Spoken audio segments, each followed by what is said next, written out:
parked at the corner, and this is like a 2-3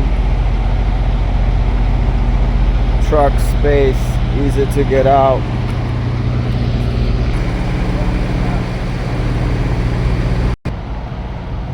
Just an unfortunate spot to park right here.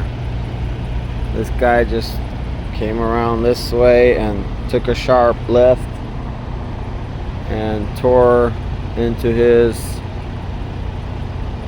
truck, messed up his 2 tires,